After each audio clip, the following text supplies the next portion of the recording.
Morning po mga kababayan, sir. Good afternoon na. This is Jam, the Filipino channel, ang inyong pong lingkod. So today is December 25, 2025 at tayo ngayon ay papunta. Wait lang, naiihi na ako.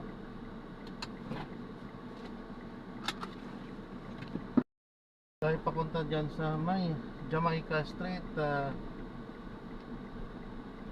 Santa Monica, Novaliches, Quezon City, at dadalhin pa natin yan sa may Novista, San Jose, Santo Cristo del Monte, San Jose del Monte, Bulacan. Okay, malayo. So, maraming salamat po sa panonood. Magbabalik po tayo. Disclaimer naman po ang content po natin ay kalsada at hindi ang passenger, kaya nga naman saka sakali man po na may marinig kayo mga pangalan ng lugar, pangalan ng tao, pangalan ng organization sa government o private man yan, ay wala pong kinalaman ng channel na ito at wala pong pinapatungkulan. Lahat po ng pinag-uusapan dito ay pawang dito lamang po yan sa loob at wala pong pinapatungkol na sa labas. Okay po, magbabalik po tayo mamaya konti pag nakuha na po natin sila. And makinig tayo ng mga nagbabagong balita at mga talakayan. Mabilisan lang po, biglaan lang tayo sa ilang mga kaganapan sa mga may mga kapusin natin. Shipping company sa Manila, Northport Passenger Terminal, nanawagan sa mga biyahe sa bagong taon na bumili na ngayon ng ticket ng maaga. Narito ang balitang kumpirmado, sigurado mula sa Maynila, hatid ni Radio Patrol, Steve Ras. Steve, Merry Christmas! Merry Christmas sa sir, yan live na pinagkirbangan ng line sa Manila Northport Passenger Terminal na may mga available na biyahe sa susunod na linggo para sa mga nagpapalubong muli ng probinsya ngayong bagong taon. Ayon din Francis Towards Union St. Vice President and Business President ng Tugaw Channel, isang pusibok ang mga biyahe patungong Cebu, Bacolod, Dito, Tagbilaran, Cagayan de Oro, Davao, General Santos, Siargao, Butuan, Butani, Zamboanga, Dumaguete at Polo. Area ng mga nagsigan sa Bukler sa mga authorized agents ng City Company o mag-book online sa kanilang website. Mulinig paalala na walang operasyon ng mga barko dito sa Manila Northport ng December 25 pag-araw ng Pasko. Yan ang balitang kumpirmado. Sigurado ito ang Radio Patrol. Maraming salamat, Steve Ras. Ingat ka at maligayang Pasko. Sa bantala sa ngayon, sabi naman po tayo sa isang pangbalita na nakakapagpapalita. Archdiocese ng Palo humihingi ng tulong para mahanap ang kanilang pari na dalawang araw na pong nawawala. Narito ang balitang kumpirmado, sigurado, kapatid ni Gabriel Gonzalez. Birthday boy, take it away.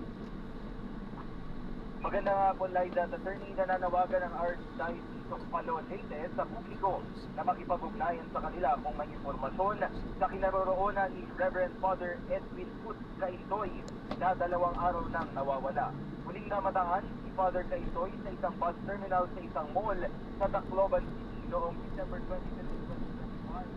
Doon ang medical worker ang may dala sa bus. Nakikipag-ugnayan ng pangalanan ng Archdiocese sa mga komunidad para mahanap ang nawawalang bus habang nananawagan sila ng paglasin para sa kanya.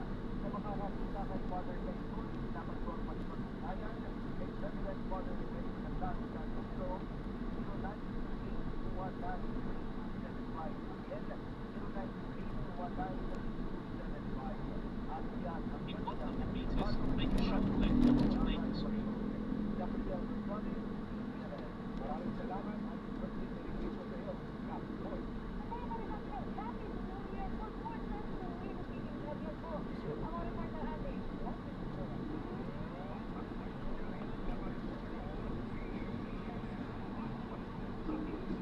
In 80 meters, make a sharp left. Happy birthday.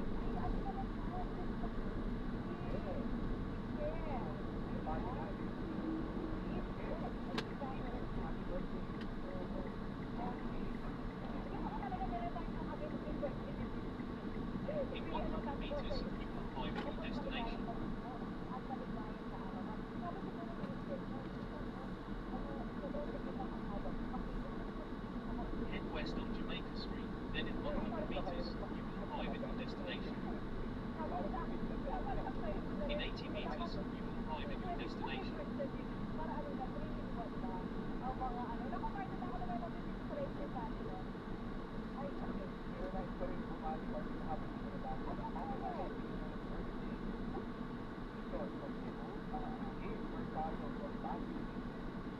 In 50 meters, you will arrive at your destination.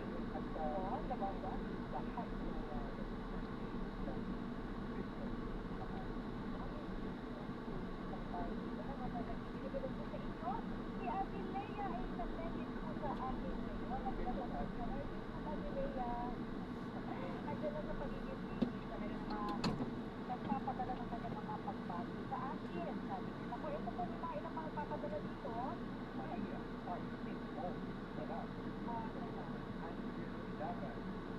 Kaya, Eraldez, Wilson, Juan, ay kayo na po sa pagiging.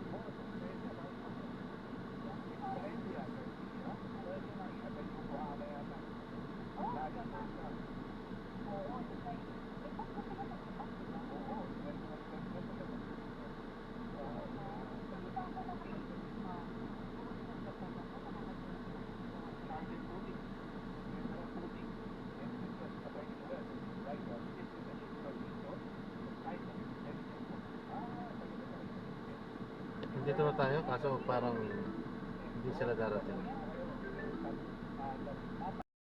Sabi ko nga, hindi dumating at hindi nagre-response. Mga naman, mga lasing, In mga 60 tunog. meters, turn right onto Forest Hill. Ay, masasayang lang gasolina natin. Okay po, so yan, maraming salamat po sa panonood. Hanggang sa muli po, ingat. God bless. Paalam po muna, pero samantala tayo ay gagawa na ng ibang video sa ating susunod. Paalam po.